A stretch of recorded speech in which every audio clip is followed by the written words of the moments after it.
Εγώ νομίζω ότι πολλά πράγματα από αυτά που είναι παραδεδομένα θα τα πούμε με καινούριους τρόπους σήμερα. Ας πούμε, σας έλεγα προηγουμένως για τη διανοημάτωση. Έτσι. Μιλάμε για τη θέωση σήμερα. Και η θέωση σήμερα είναι κάτι τραγικά παρεξηγήσιμο. Μπορεί να σημαίνει εγκατάλειψη των ανθρωπίνων. Μπορεί να σημαίνει έναν εκστατισμό, τον οποίο κατηγορώ πολλές φορές τους προσωπολόγους, να βγω από τη φύση. Γιατί να βγεις από τη φύση? Η φύση είναι η ουσία του κακού, η φύση είναι πτώση ουσιαστικά. Αυτά λέει, ξέρετε ποιος. Λοιπόν, συγκεκριμένοι άνθρωποι. Τα λένε, δεν τα λέω εγώ. Αυτοί τα λένε. Και σαν να πιστώνεις και στο Θεό, δηλαδή, κάτσε να δεις.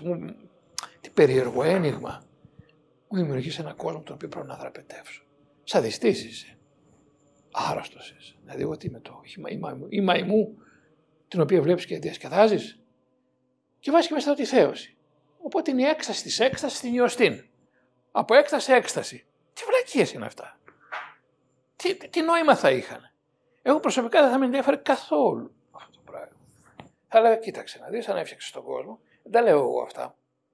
Τα λένε μεγάλοι από τους απολογητές πατέρες. Αν διαβάσετε τους πρώτους απολογητές, έτσι, θα δείτε να το λένε αυτά τα πράγματα.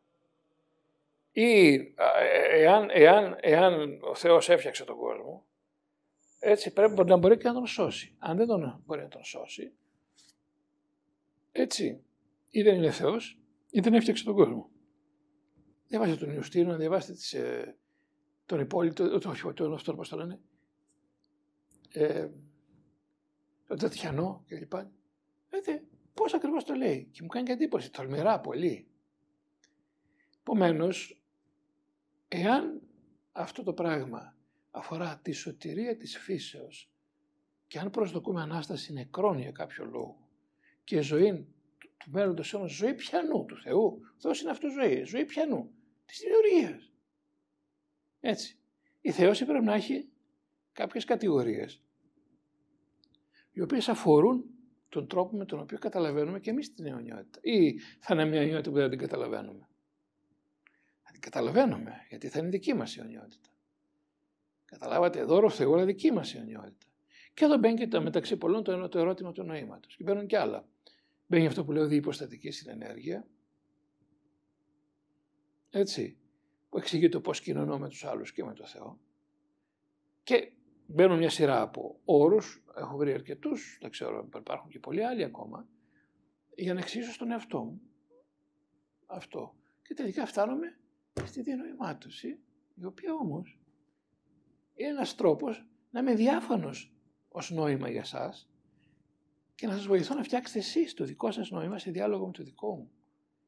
Ώστε να είναι meaningful, να έχει νόημα.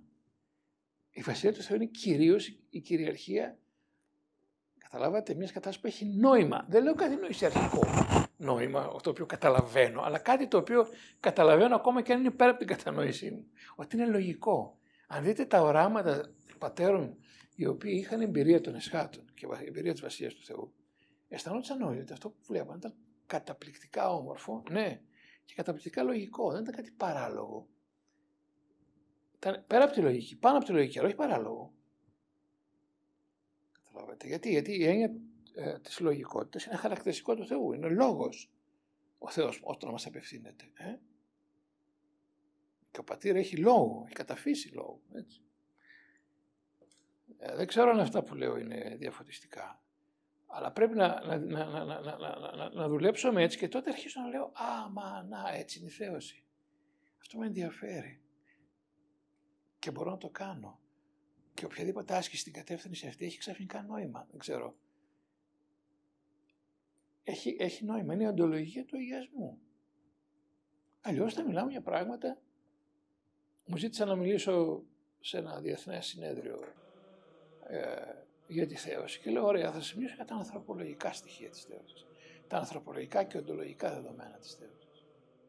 Διότι αλλιώς, σας είπα, είναι μια τραγική παρεξήγηση το πράγμα. Και προστίθεται στον αρκισισμό και στον ατομικισμό το συνήθι και αυτό της θέωσης από πάνω. Ναι ή όχι. Και γίνεται κομφούζιο. Οπότε πάει κι άλλο στο μοναστήρι, υπάρχουν παιδιά που πάνε στο μοναχισμό με λάθος τρόπο. Και εκεί κάνουν αγώνα στο αυτό για να γίνουν θεούμενοι. Κάποια στιγμή αυτό είχε γίνει και μέρος της θεολογικής μας γλώσσας, μια προηγούμενη, όταν ήμουν εγώ φοιτητής. Καθερόμενος, φωτιζόμενος και θεούμενος. Προς μεγάλο μπέρδεμα των παιδιών. Και θυμάμαι γράφαν στους τοίχους, είχαμε ένα καθηγητή τότε, διάσημο θεολόγο και καλό, αλλά βλέπετε ότι και τα σωστά που λέγονται θέλουν πολλή δουλειά για να πάμε παραπέρα. Δεν είναι τίποτα αυτονόητο στον χώρο. Έλεγε πρώτα μας καθάρισαν, μετά μας φώτισαν, λέτε τώρα να μας θεώσουν. Έγραφε στον τοίχο. Και εσύ σε ποια φάση είσαι που τα λες αυτά? Εγώ σε ποια φάση είμαι, μπορείς να μου πεις? Δεν είναι καλύτερο να εργαζόμαστε με τρόπους τους οποίους κατανοούμε, τόσο ώστε αυτό που κάνω να έχει και από πίσω του τη χαρά του ότι καταλαβαίνω τα επόμενα βήματα. Γιατί έκανα αυτό το βήμα. Έτσι. Και μετά θα δούμε ότι και η προσευχή και οι παραδοσιακές μέθοδοι προσαρμόζονται σε αυτά τα πράγματα πολύ καλά και κυρίως κατανοούνται. Και έτσι γίνεται κανείς εν επιγνώση πιστός. Αυτό θέλω να πω.